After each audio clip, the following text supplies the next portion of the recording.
제가 제자강 성교 오기 전까지요, 조그만 이렇게 선교단체에 있었어요.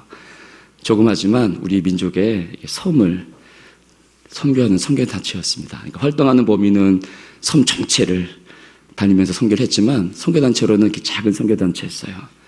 그러니까 이런 많은 곳에서 제가 사역을 해본 적이 별로 없지요. 그래서 왜 사람들이 높아지려고 하는지, 참나, 제가 여기 서서 설교할지 제가 꿈에도 몰랐습니다. 이거 서보니까 출세해야 되겠다 이 생각이 드네요. 농담이었고요. 한번 이 자리에 서니까 그런 마음이 들어서 제가 오늘 시편 말씀 이렇게 보았는데요. 꼬박 일주일 전, 지난 금요일 날 새벽 때 이 시편 8편으로 이렇게 설교를 하였습니다. 제 특기가 했던 거 또 하는 게 특기예요. 저희 담임 목사님은 했던 거 안 하시고 늘 새로운 거 하시는데 전 했던 거 또 합니다. 그래서 그때 했던 건데요. 그때 더 충분하게 못했기 때문에 어떤 말씀을 전할까 이렇게 기도하다가 이때는 되게 기도가 나오더라고요. 그래서 이 말씀 다시 한번 하는 게 좋겠다. 더 새로운 말씀 하다가 죽으면 안 되니까 이미 묵상했던 거, 그래서 더 했던 거 더 확실하게 하면 내게도 이 말씀을 전하면서 여호와의 이름이 얼마나 아름다운지에 대한 것들을 다시 한번 묵상하고, 더불어서 이 말씀을 받는 성도님들에게도 우리 여호와 하나님의 이름이 얼마나 아름다운지 같이 말씀이 은혜 나누면 좋겠다라는 마음으로 시편 8편의 말씀을 다시 선택하여 전합니다. 혹시라도 일주일 전에 이 말씀을 통해서 새벽 예배 한 60여 분 되셨는데요, 이해하시고 아마 제가 생각할 때 아마 다 까먹었을 거예요. 다 까먹었을 거예요. 아마 하나님이 이 말씀을 하라고 했을 때는 분명히 다 까먹게 하셨을 것 같아. 그래서 다시 한번 전하도록 하겠습니다. 시편 있는 데 있어서 먼저 가장 중요한 걸 좀 얘기를 하겠습니다. 여러분 시편 읽을 때 보면 꼭 알아야 될 시편 읽을 때 중요한 게 있어요. 그거는 의인과 악인이 늘 대결 구도에 있다는 겁니다. 그러니까 시편에 있어서의 의인은 복 있는 자고, 시편에 있어서 악인은 그 복 있는 자를 해하라는 자들. 그러니까 그 둘이가 늘 언제나 대결 구도에 있어서, 그러나 결국 승리는 누가 할까요? 의인이 하겠죠. 그러니까 의인이 찬양을 하면서 저 악인들을 무찔러 주옵소서라고 하는 그 대결 구도로 이 시편의 말씀은 마지막 150편까지 쭉 이어집니다. 그래서 특별히 시편에 있어서 의인, 이거는 하나님의 언약을 받은 자예요. 하나님의 언약을 받았다라는 거는 이제 하나님이 아담에게 주셨던 그 창조의 명령에 대한 언약함을 아담이 이루어야 되는데, 아담이 실패하니까 하나님이 이제는 어떻게 하냐면 3장 15절 창세기 말씀처럼 여인의 후손을 통해 구원할 자를 하나님이 이제 선택을 하는 거예요. 그 선택된 백성 가운데 우리가 잘 알듯이 노아와 이제 아브라함과 그부터 나오는 모세, 뒤에 나오는 다윗까지 그들에게 하나님 어떻게 합니까? 언약을 맺습니다. 언약을 맺어서 하나님께서 맺은 언약에 따라 그 언약을 이 땅에 활동하는 자. 그래서 하나님이 처음에 창조했던 그 목적대로 그 언약 맺은 자는 이 땅에 이르는 자예요. 그러니까 하나님이 우주를 만물을 만들어 놓으시고요, 사람을 안 만들었으면요 그냥 공허한 빈 상태예요. 근데 그 속에 어떻게 하나님이 채워가시면서 이걸 유지하게 하느냐, 하나님의 영광을 더 드러나게 하느냐, 그걸 이제 사람에게 맡긴 거예요. 사람이 얼마나 대단한가 오늘 시편의 찬양을 통해서 다시 또한 얘기를 합니다.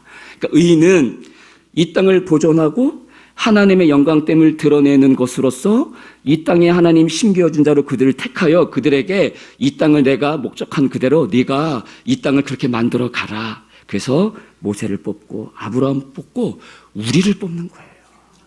그래서 언약을 실행하는 자로서 하는 자가 의인. 이해되셨죠? 그러면 의인이 이 땅에 하나님의 언약을 이루기 위해서, 흔히 우리가 얘기한 대로 천국 백성으로서 하나님 나라를 이루기 위해서 우리가 살아갈 때, 그럼 악인은 이 복이 있는 자, 이 의인이 하나님 나라를 갖다가 만들어가는 그거를 방해하는 자예요. 그러니까 흔히 사탄이 방해하듯 악인은 사탄을 통하여, 마귀를 통하여 우리 의인들을 무찌르려고 하는 자들이죠. 이게 늘 대결 구도 속에서 시편을 흘러간다. 오늘 그 가운데 시편 8편 이제 말씀인데요. 시편 3편부터 41편까지 다윗의 시예요. 오늘 이렇게 보니까 8편 보세요. 다윗의 시. 7편도 다윗의 시가연. 6편도 보면 다윗의 시. 요게 41편까지 쭉 다 다윗의 시로만 시편 처음을 구성해요. 그 이유가 얘기한 대로 의인인 다윗을 통하여 마지막 예수 그리스도가 오실 때까지 이제 이 땅의 사람으로서 마지막 언약을 최종적으로 주는 자가 누구냐면 다윗이에요. 그럼 다윗 이후에는 예수 그리스도가 그 언약을 완성하게 오기까지는 하나님이 또 다른 언약을 맺지가 않아요. 그러니까 다윗부터 하나님이 사무엘하 7장에서 내 후손으로 말미암아 내 후손이 내 아들이 되고 내가 그의 아버지가 되겠다라고 하는 그 약속의 말씀에 따라 다윗 이후에는 하나님의 언약을 맺는 특별한 한 사람이 없어요. 다 다윗의 언약을 통해서 이루어가는 의인들이 나올 뿐이지 하나님의 다윗과 언약을 맺은 다음에 마지막 최종까지 예수 그리스도가 오기까지 언약을 맺는 자들이 없어요. 그래서 시편은 의인으로서 마지막 언약 맺은 다윗이 41편까지 등장을 합니다. 그래서 언약을 맺은 그 다윗이 골리앗을 무찌를 때부터 다윗의 활동이 골리앗을 무찔 때부터 언약의 활동자로서 활동을 합니다. 그 전까지는 그냥 목동으로 지내잖아요. 그것도 하나님의 언약을 이루는 것이지만 은혜를 받아 하나님이 지키심으로 자신의 삶을 살아가는 거지만 역사적으로 언약을 받은 백성으로 특별하게 등장하는 건 골리앗을 이길 때부터 그리고 언제까지? 노년이 들어 병들어서 죽을 때까지 41편까지예요. 그럼 그 중간에 사울을 통해서 쫓김을 당할 때가 10편이 나오겠죠. 41편 전까지. 아들에게 압살롬에 도망갈 때 10편이 나올 수 있겠죠. 왕이 되어져서 수많은 전쟁을 싸우는 악인과의 전쟁을 싸워서 하나님의 약속대로 언약을 이뤄가는 그 장면들이 41편까지 나오겠죠. 병들어 죽을 때까지 다윗의 그 상황이 40편까지 나옵니다. 그래서 언약을 받은 백성이 이 땅에 하나님 나라를 이루어갈 때 어떤 삶으로 마지막 병도로 하나님 나라 갈 때까지 그 의인의 삶이 어떤 삶인가 41편까지 하나님께서 이 시편을 통해 우리에게 말씀하셔요. 그러니까 여러분 어떤 삶을 원하는지 원하실 때 시편 41편까지의 말씀을 보면 다윗이 언약의 백성으로 살아간 그 인생 우리와 같은 인생이 됩니다. 그것을 통해 언약 백성은 이런 삶을 통하여 하나님이 이끄시고 인도해 내시는구나 그걸 알 수 있습니다. 오늘 특별히 8편은 배경적 설명이 확실하게 나오지는 않습니다. 근데 추측하건대 골리앗을 이긴 다음에 쓰여진 시편일 것이다. 이렇게 추측을 합니다. 먼저 우리 제목 한번 볼까요? 8편 성경 봅시다 한번. 다윗의 시 하면서 그 위에 표제가 나오죠. 인도자를 따라 깃딧에 맞춘 노래. 인도자에 따라 깃딧에 맞춘 노래. 깃딧이 뭘까? 이것도 정확하지는 않습니다. 근데 시편 81편과 84편을 보면 똑같이 깃딧에 맞춘 노래 이렇게 나오는데 학자들이 이게 블레셋 땅 가드에서 사용되던 악기이거나 혹은 그 블레셋 가드풍의 행진곡으로서 리듬으로 추측한다 이렇게 해요. 그러니까 이반 민족 블레셋 가드에서 수행하는 악기라든가 혹은 그 가드 지방에 나오는 풍, 우리나라 민요풍이라든가 그렇죠? 그런 걸로 지금 추측이 된다. 그러면 여러분 그런 악기라고 하면 지금 이 드리는 찬양이 슬픈 찬양일까요? 혹은 경쾌하고 어떤 좀 기쁜 찬양이 될 것 같나요? 기쁜 찬양이에요. 그리고 이것이 골리앗을 이긴 다음에 배경적으로 나오는 시라고 추측할 수 있는 것은 2절 한번 읽어보겠습니다. 2절 다 같이 시작.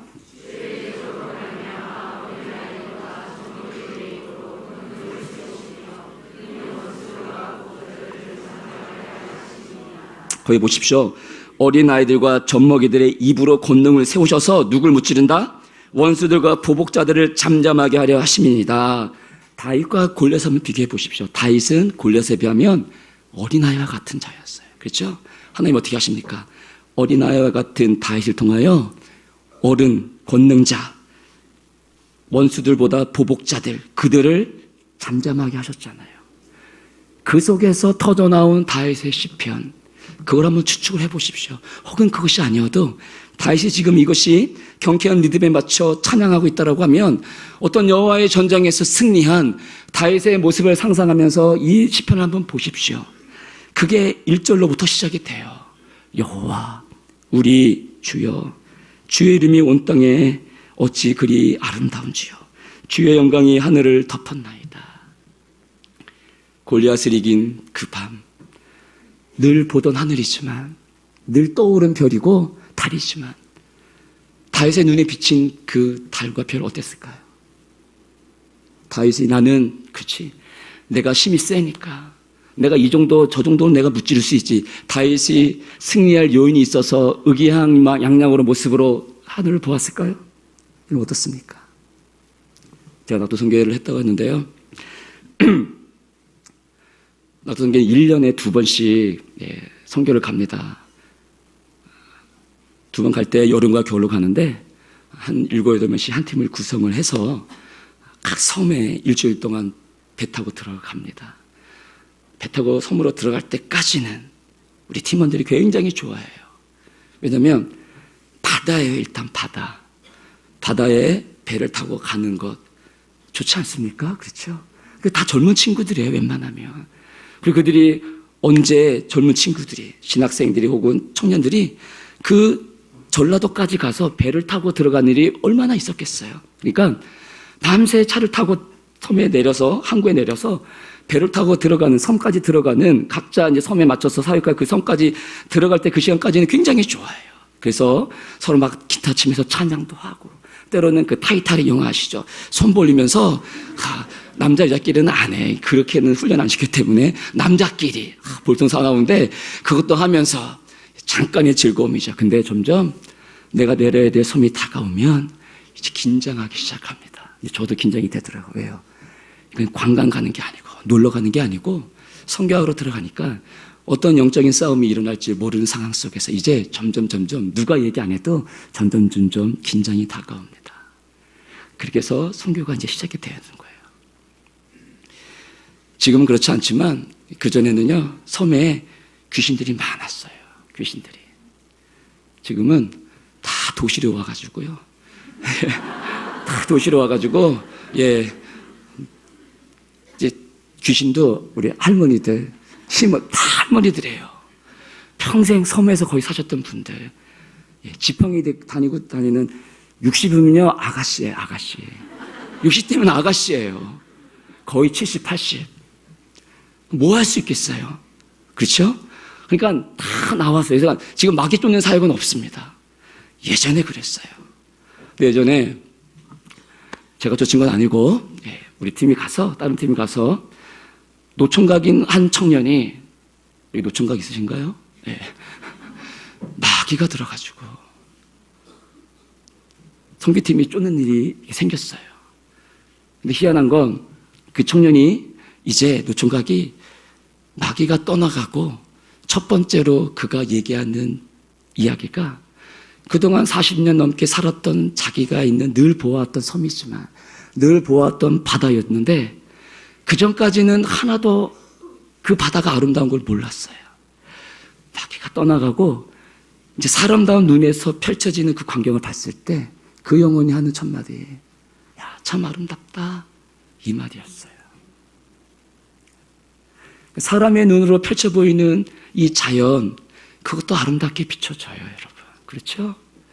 그러나 다윗이 골리앗을 이긴 그날 보이는 저 하늘에 있는 여러 광경들, 어떻게 보였겠냐고요.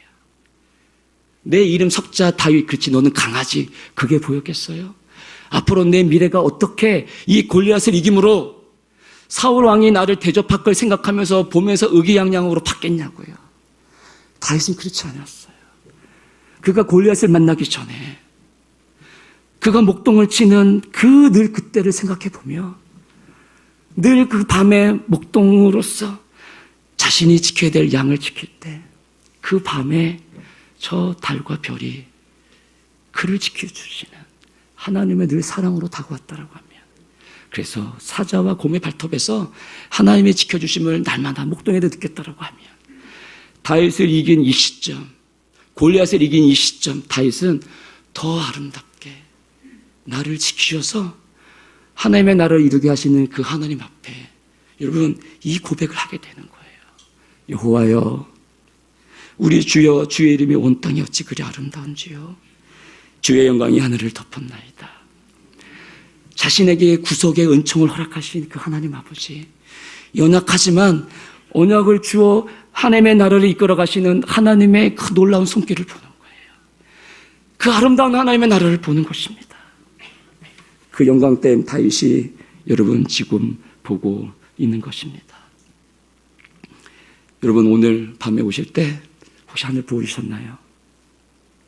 저희 부모님 사는 곳은 저 운정에 살고 있는데 운정에서도 하늘을 보면 별이 좀 보입니다.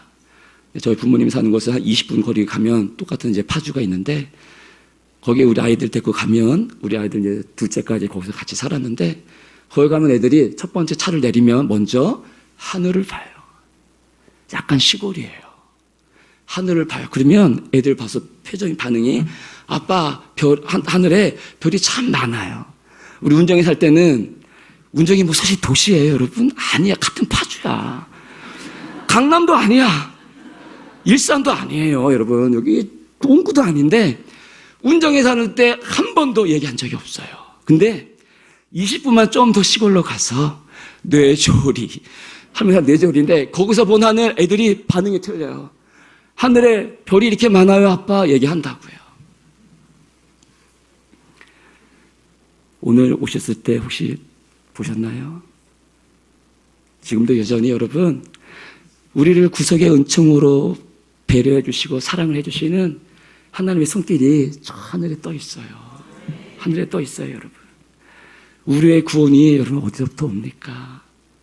이 죄인에게 오는 하나님의 구속의 그 영광, 그 사랑이 이 땅에서 옵니까? 저 하늘로부터 옵니까? 이 땅에 무엇이 나를 지켜주고 있음을 확인할 수 있는 길이 여러분 어디 있습니까? 오직 저 하늘로부터 하나님의 영광된 은혜가 나를 구원해 주신 하나님의 사랑의 손길이 여러분 저 하늘로부터 내려오는 것입니다. 믿으십니까?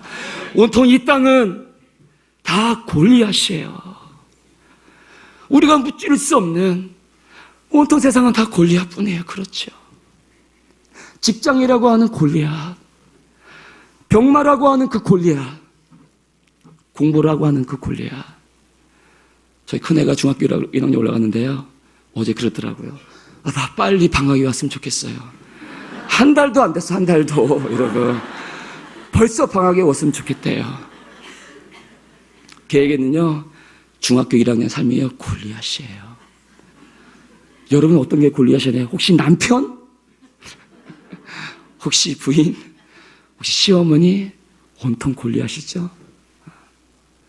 어떨 땐 교회 예배 시간 나오는 게 내가 무찌를 수 없는 골리앗이 될 수도 있겠죠.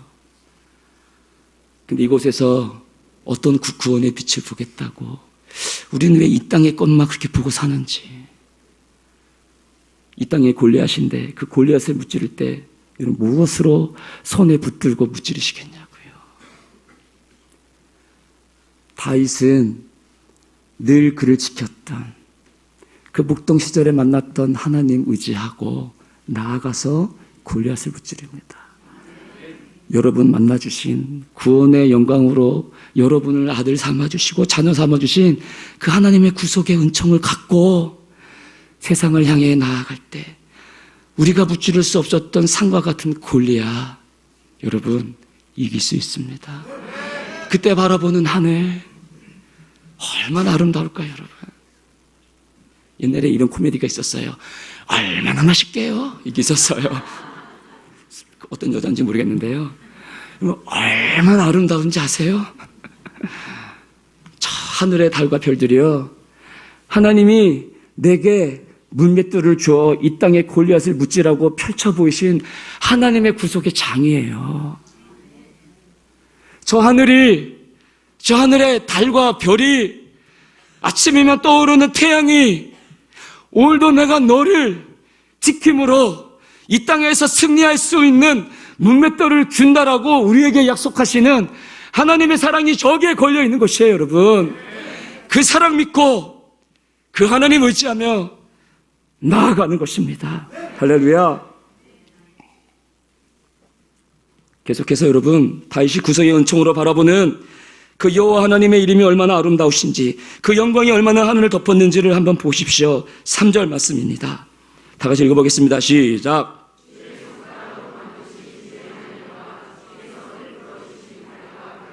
내가 보니 그냥 하나님의 말씀으로 만들어주신 여러분 대자연인 것 같아요.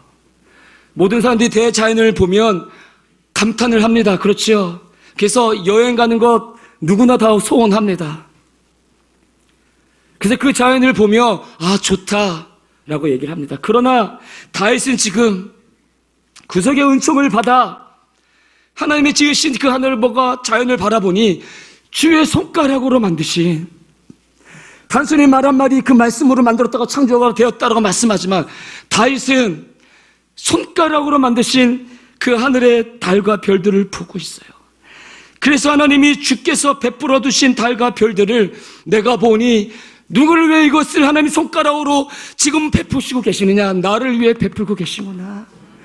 하나님의 손가락이 나를 지키시게, 나를 위해 오늘 이 밤에 이 모든 것을 베풀어 주시고 있구나.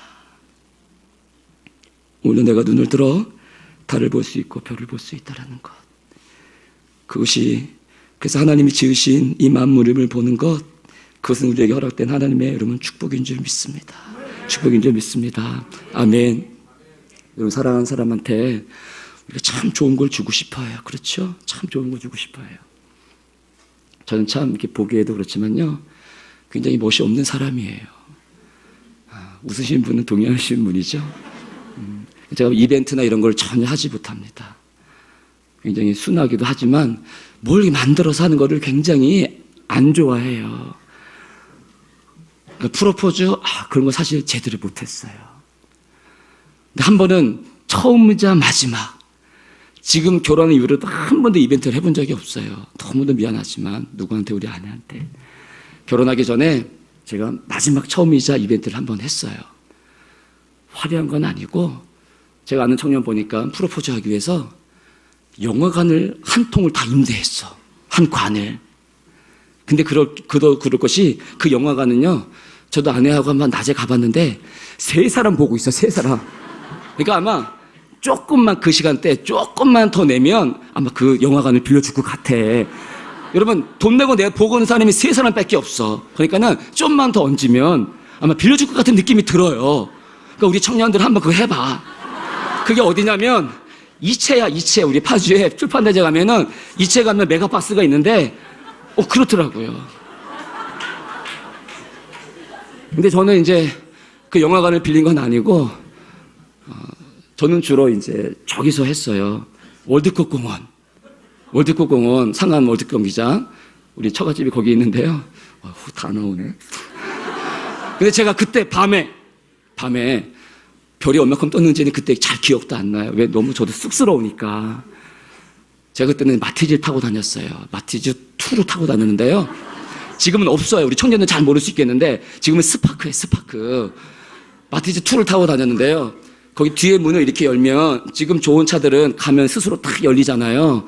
마티즈는요, 뒤에 가서 이걸로 열쇠를 넣어서 이렇게 돌려야 돼요. 그러니까 이게 적어도 아니었어요. 이렇게 열어서 하면은 트렁크가 여행용 이렇게 끌고 가는 그 조그만 거 있잖아요. 그거 하나 놓으면 끝이에요. 안 타보신 분 때문에 제가 상세하게 소개하는데, 그래서 그거 놓으면 끝이니까 거기에 뭐가 들어가겠어요. 제가 그래서 케이크를 하나 놓고, 꽂아 산 게 케이크야. 거기다가 반지를 하다 놓으면 좋겠는데 반지 같은 거 없어요. 케이크를 넣고, 그 다음에 남은 조금 공간을 뭘로 채우냐고 하면 뭘로 채워야 좋을까요? 풍선이죠.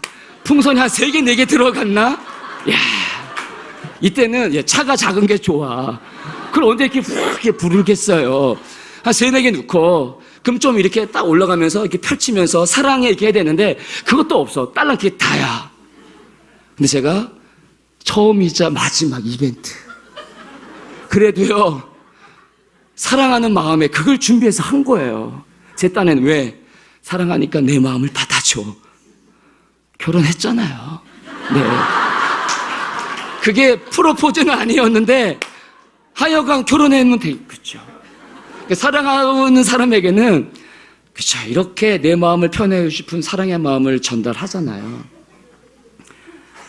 멋있는 남자가 여러분 사랑하는 자매에게, 여자에게 다이아몬드 반지를 탁 보여준다. 안 넘어갈 자매 없죠. 청년들이 다 넘어가. 지금 생각이 없는 건 아직 그런 프로포즈를 못 받아서 그런 건데, 여러분, 우리는 사랑하는 사람에게 내 마음을 받아줘라고 할 때, 그쵸? 그 아름다운 선물을 줘요. 하나님이 내가 너를 사랑한다. 하나님이 뭘 보여주시겠어, 우리 가운데요? 가장 확실한 것. 손가락으로 베푸신 저 달과 별을 보니까 하나님의 사랑이 느껴져요. 그러나 저것보다 더한 하나님의 사랑. 하나님 우리 가운데 주신단 말이에요. 왜? 사랑하니까 예수 그리스도를 주셔요. 다이아몬드 반지, 저는 비록 케이크 하나에 풍선 몇 개지만 그 결혼 언약이라고 하는 하나님과 맺은 언약을 지키기 위해 저 이혼 안 해요. 네. 다이아몬드는 안 줬지만 하나님과 언약을 신실하게 지키기 위해서 저 이혼 안 합니다. 저 진짜요. 여러분, 하나 한 여인의 환심을 사고자 다이아몬드 반지를 줍니다.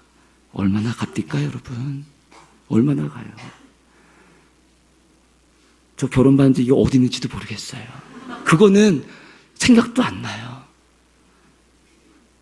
이 땅의 것은 아무리 보석 같고 빛나는 것 같지만, 내 마음을 담아 사랑해 사랑해 해서 주는 것 같지만, 여러분 금방 식어요. 그렇죠? 변하는 게 이 땅의 보석이라고 하면, 하나님이 우리를 사랑한다, 내가 너를 사랑한다, 저게 변하지 않아요. 그렇죠? 달과 별이 변하지 않아요. 그러나 저것보다 더 확실한 것, 영원히 변하지 않을 하나님의 그 약속된 사랑, 그걸 우리 가운데 주시는데, 예수 그리스도를 우리 가운데 주신다고요. 다윗은 지금 그 구속의 은총으로 아직 오신 예수 그리스도는 아니지만 자신에게 약속된 내 후손으로 말미암아 그는 내 아들이 되고 나는 네 하나님이 되리라. 아, 나를 통해서 오실 예수 그리스도, 그 후손을 통해 하나님이 되어주신구나. 그걸 바라보니 다윗이 어떻게 해요? 하늘과 주께서 베풀어 주신 달과 별들을 보니, 그 다음 4절 고백해요. 읽어보겠습니다. 시작.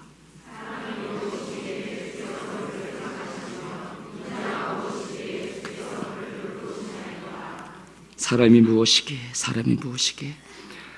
나는 아무것도 아닌 존재인데, 그렇죠? 목동에 존재한 불과한 다윗인데 하나님께서요 그의 후손을 통해, 너의 후손을 통해 그리스도가 오겠다라고 하는 약속을 주신다고요.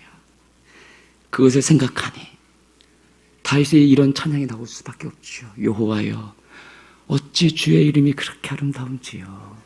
주의 영광이 하늘 덮었나이다, 이렇게 말씀하는 거예요. 여기서 생각하다라는 거는 기억하다예요. 기억하다. 하나님이 사람이 무엇이기에 나를 기억하십니까? 나를 기억하십니까? 사자의 발톱에서 구원해신 하나님이 골리앗과의 싸움에서도 나를 기억하시는군요.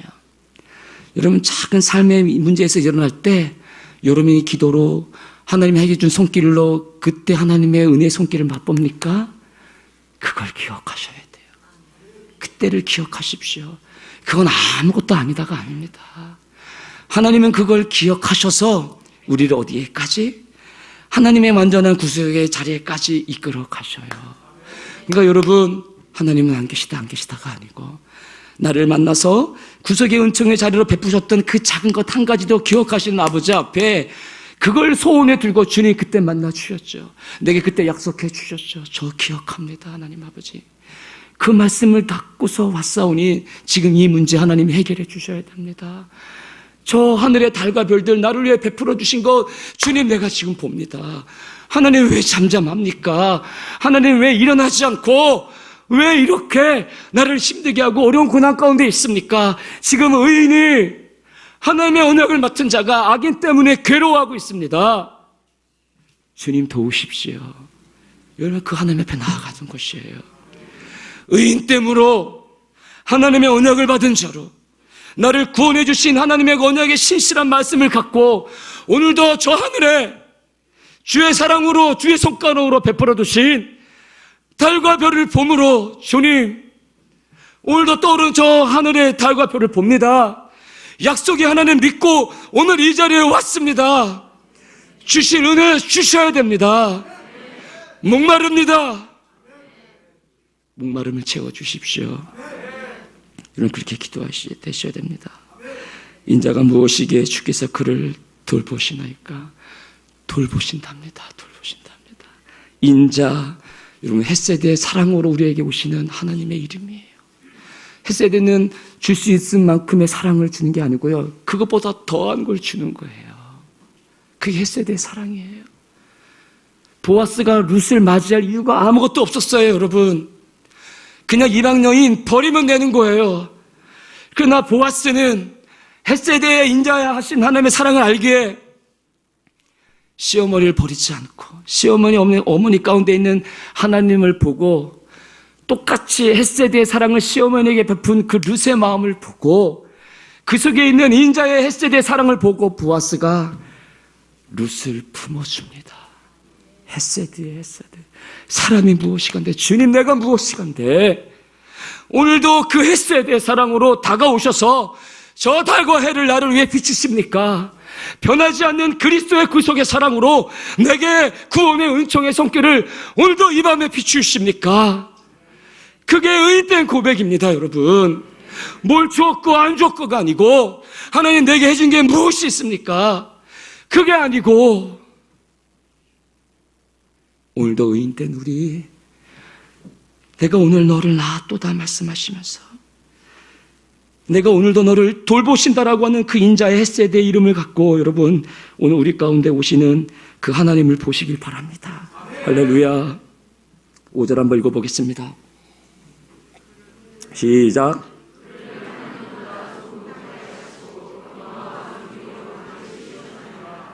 여러분 보십시오. 자신의 지금 상태를 보니 하나님의 구속의 은총을 받은 자로 인자가 무엇이기에 나를 돌보시나이까, 나를 기억하시나이까 라고 하는 그 다윗의 상황 속에서 자신을 바라보니 비록 목동의 몸이었지만 작은 아이와 같은 영혼이었지만 다윗이 지금 어떻게 고백합니까? 하나님보다 조금 못하게 하시고 영어와 종기로 관을 씌우셨나이다. 여러분 그게 의인이에요, 여러분. 그게 우리란 말입니다. 하나님보다 조금 못하게 하셨고 우리에게 하나님의 영광된 그 영화, 여러분 하나님이 누리고 있는 그 영광입니다.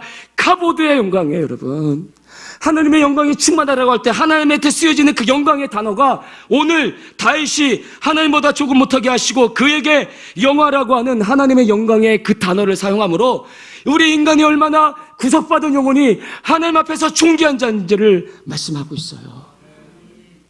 그게 언약을 맡은 하나님과 언약을 맺은 하나님의 그리스도인 그들에게 주신 하나님의 영광입니다. 여러분 뭘 두려워하십니까? 무엇이 없다라고 불평하십니까?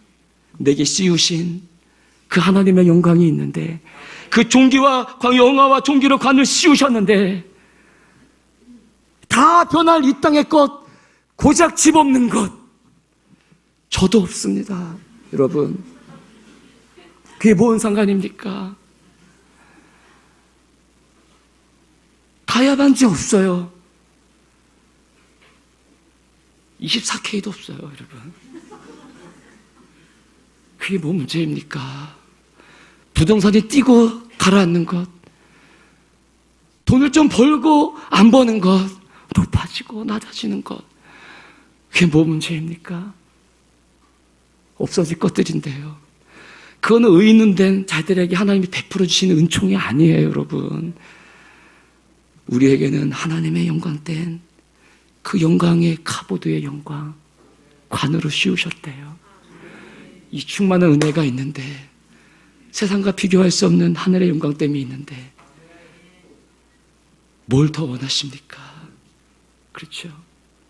여러분 빛나지 않습니까?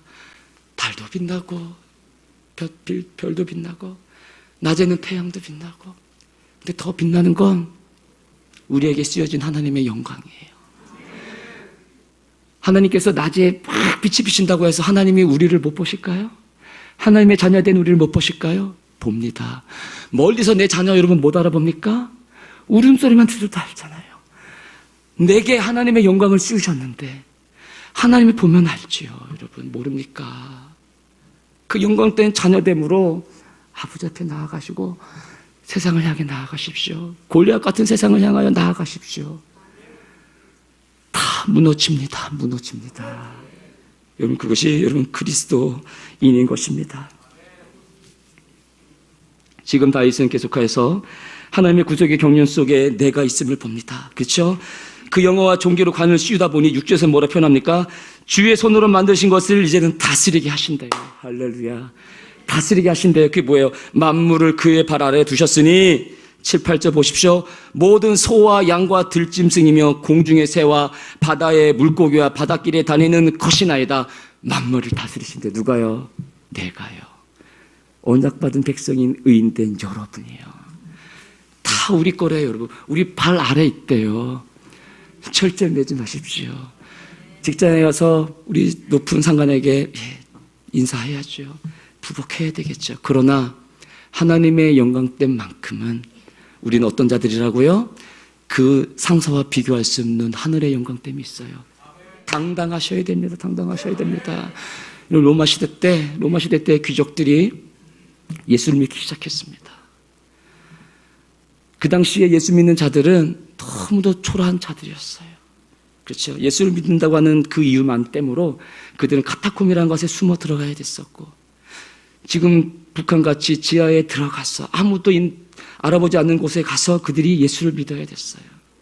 때로는 붙잡히면 콜로세움이라고 하는 그 원형 경기장에서 짐승의 밥이 되어졌어요. 그렇죠. 웃음거리죠. 짐승에 잡아먹일 때 수많은 몇만 명의 군중들은 거기서 좋아합니다. 그렇죠. 그러나 그 속에서 그 광경을 바라볼 때 모든 자들이 똑같이 웃는 건 아니에요. 그 중에 어떤 자들은 그 그리스도인들이 죽어가는 그 모습 속에 여호와의 이름을 통해서 아름답게 죽어가는 영혼들을 바라봅니다. 너무도 편안하게 죽어가는 영혼들을 봐요. 그때 그 귀족들의 영혼을 건드려요. 잠을 이루지 못합니다. 그래서 로마에 기독교가 국교화가 됩니다. 귀족들이 회심합니다. 몸종인 여인이 늘 즐거워요. 너는 왜 이렇게 즐겁니? 예수를 믿기 때문에 그래요. 그 한마디의 기적이 회심을 합니다. 로마의 기적이에요.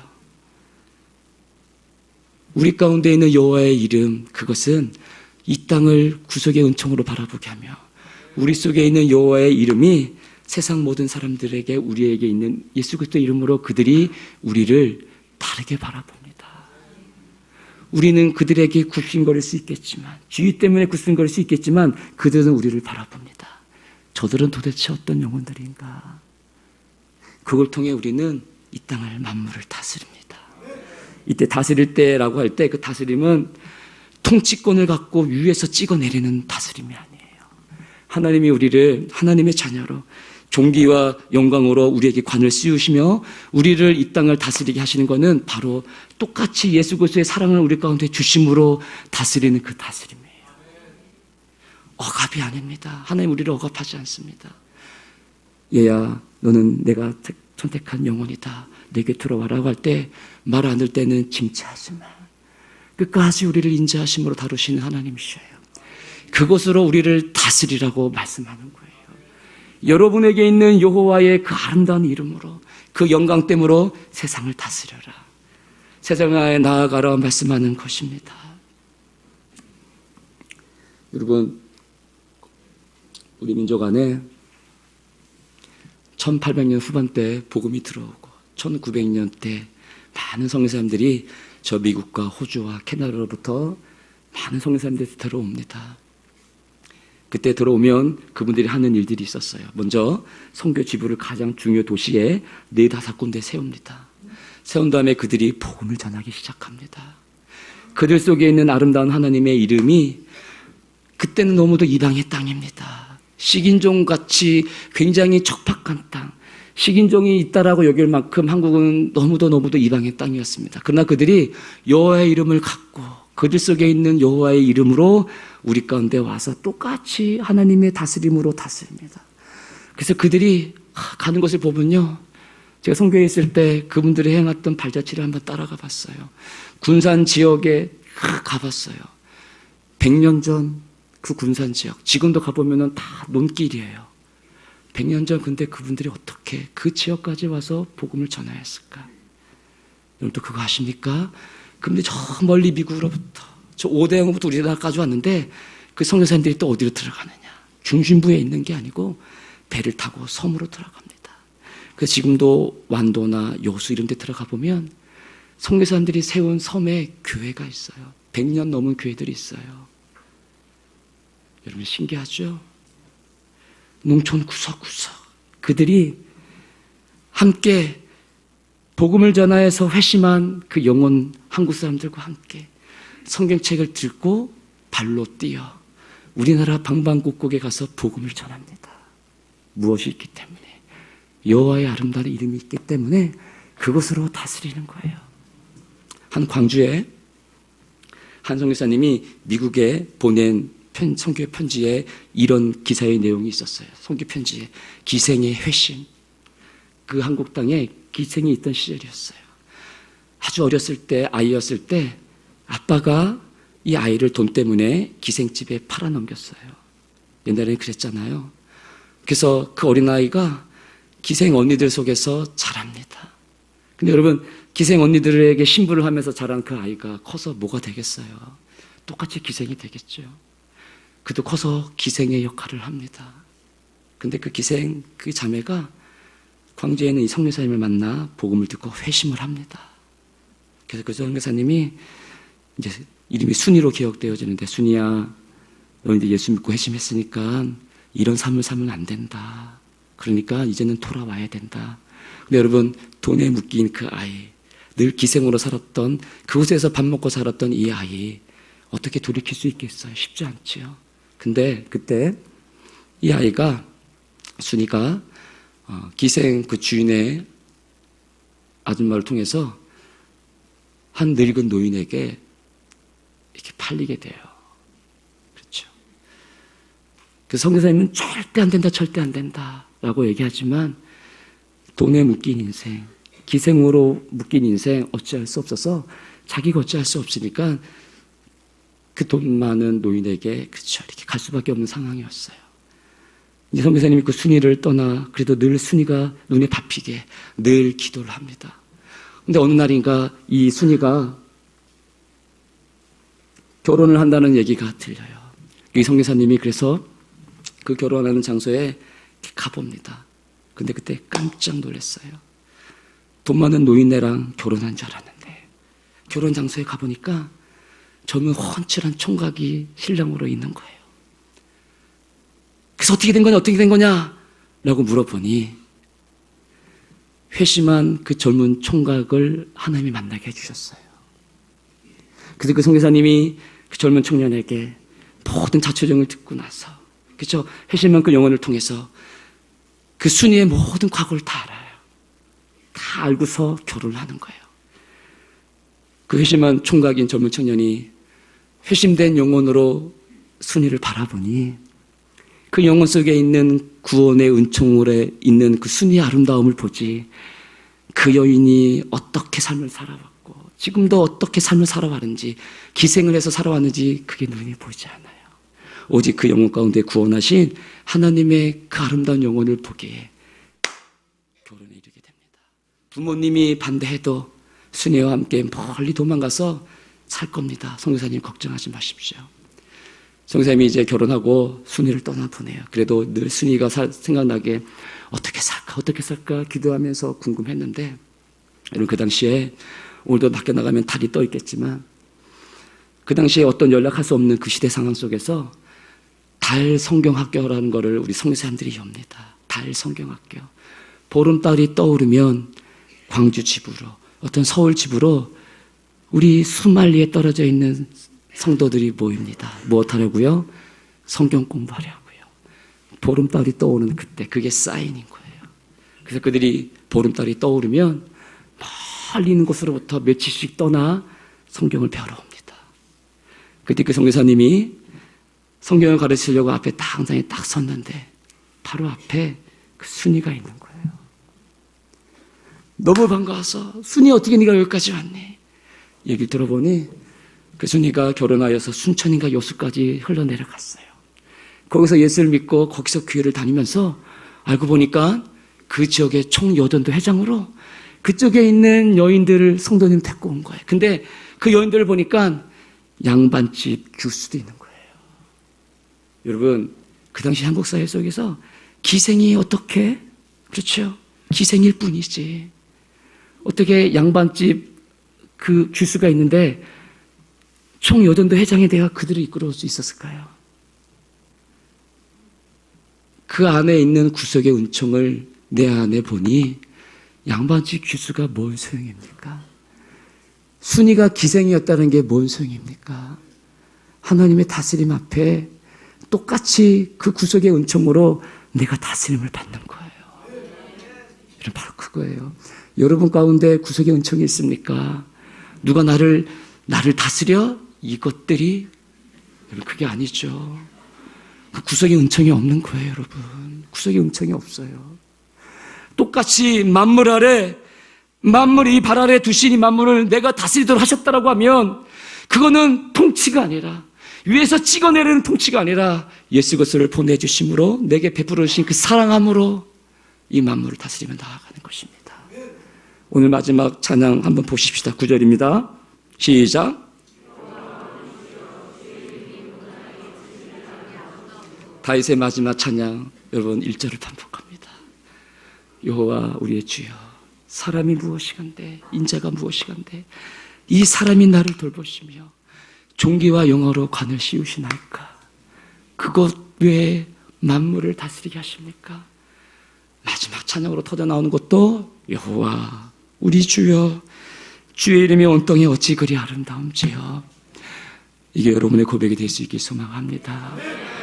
돈이여 왜 이렇게 아름다운지요가 아니고, 그게 아니고, 세상이여 뭐가 이렇게 아름다운지요가 아니고, 구속해 주신 은총을 주신 여호와 앞에 여호와여, 여호와여, 대가 무엇이간데 오늘도 이런 은혜를 주십니까? 오늘도 이런 은혜를 주십니까? 여호와여, 주의 이름이 온 땅에 어찌 그리 아름다운지요. 마지막 제가 한 선교사님의 편지를 읽어주고 마치겠습니다. 이 선교사님도요, 우리 한국에 온 미국에 아주 꽃다운 25세 된 우리 선교사님입니다. 이 땅에 온 지 9개월 만에 이 선교사님은 순교를 하십니다. 9개월 만에 25세 꽃다운 나이. 1907년 9월 달에 미국 남감리교 선교사로 우리나라에 내한합니다. 내한 직후부터 이 캔데릭 선교사님은 지금의 개성에서 교사로 헌신하고 아침 기도를 인도하고 영어를 가르치고 아픈 아이들 간호하는 일에 아주 헌신하였어요. 사랑을 받는 선교사님이었습니다. 제가 읽어줄 그 내용은 그 선교사님이, 캔데릭 선교사님이 미국에 있는 부모님에게 마지막으로 쓴 편지 내용 일부입니다. 한번 잘 들어보십시오.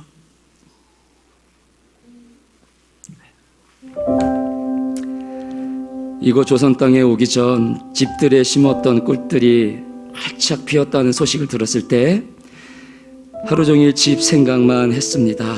이것은 참 아름다운 곳입니다. 이렇게 한국이 뭐가 아름다웠겠어요? 하나도 안 아름다웠어요. 모두들 하나님을 닮은 사람들 같습니다. 그렇죠. 그게 아름다운 거예요. 이 선교사님에게는요. 선한 마음과 복음에 대한 열정으로 보아 아마 몇십 년이 지나면 이곳은 주님의 사랑이 넘치는 곳이 될 것 같습니다. 저는 복음을 듣기 위해 20km를 맨발로 걸어오는 어린아이들을 보았을 때 그들 안에 있는 하나님의 사랑 때문에 오히려 위로를 받습니다. 그러나 한편에서는 탄압이 점점 심해지고 있습니다. 그저께는 주님을 영접한 지 일주일도 안 된 서너 명이 끌려가 순교했고 토마스 선교사와 제임스 선교사도 순교했습니다. 선교본부에서는 철수하라고 지시했지만 대부분의 선교사들은 그들이 전도한 조선인들과 아직도 숨어서 예배를 드리고 있습니다. 그들은 모두가 순교할 작정인가 봅니다. 오늘 밤은 유난히도 고향으로 돌아가고 싶습니다. 외국인을 죽이고 기독교를 증오한다는 소문 때문에 부대에서 저를 끝까지 말리셨던 어머니의 얼굴이 자꾸 제 눈앞에 어른거립니다.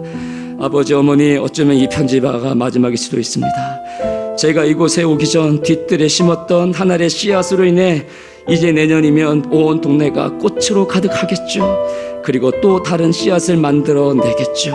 저는 이곳에 작은 씨앗이 되기로 결심했습니다. 제가 씨앗이 되어 이 땅에 묻히게 되었을 때 아마 하나님의 시간이 되면 조선 땅에는 많은 꽃들이 피고 그들도 여러 나라에서 씨앗이 될 것입니다. 저는 이 땅에 저의 심장을 묻겠습니다. 바로 이것은 조선에 대한 제 열정이 아니라 하나님께서 조선을 향한 열정이라는 것을 알게 되었습니다. 어머니 아버지 사랑합니다. 이 편지를 쓰고 성교사님, 캔디 성교사님 2주 후에 순교를 합니다. 성교사님이 꽃다운 나이에 피운 그 순교의 피 오늘도 저 하늘에 걸려 있어요. 들에 핀 들꽃으로 이 성교사님이 우리 민족을 향한 그 복음의 꽃으로 피어나고 있어요. 그렇게 살아야 되지 않겠습니까, 여러분? 힘들 때 별을 보십시오. 들에 핀 들꽃을 보십시오. 이 꽃만 갖지 못하겠느냐? 하나님이 말씀하십니다. 두려움 가운데 있으십니까? 주님을 생각하십시오. 사랑으로 다가오신 주님, 목숨으로 다가오신 주님을 보십시오. 그때 마지막으로 이런 고백이 터져 나오겠죠. 우리에게도요. 여호와 우리 주여, 주의 이름이 어찌 그리 아름다운지요. 우리 이 찬양 함께 불러봅시다.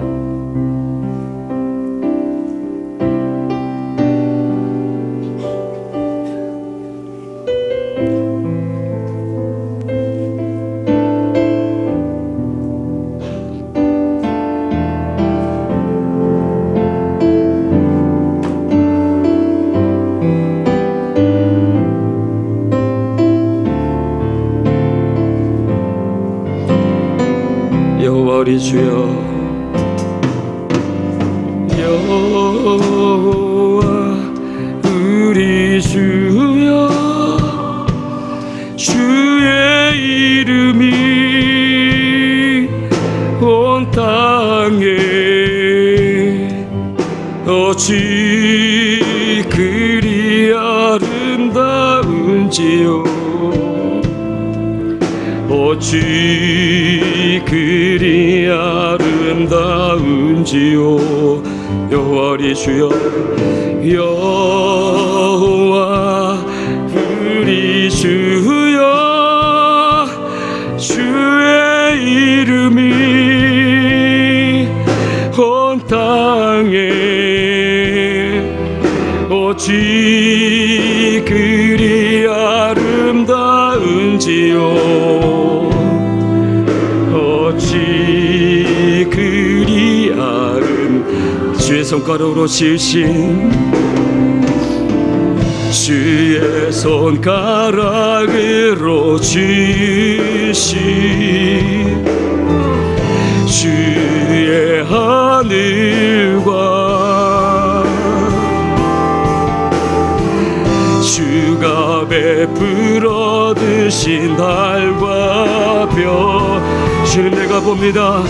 내가 보니 사람이 무엇이간데, 사람이 무엇이간데 주께서 저를 생각하시며 인자가 무엇이간데 저를 반복하시나. 여호와 우리 주여, 여호와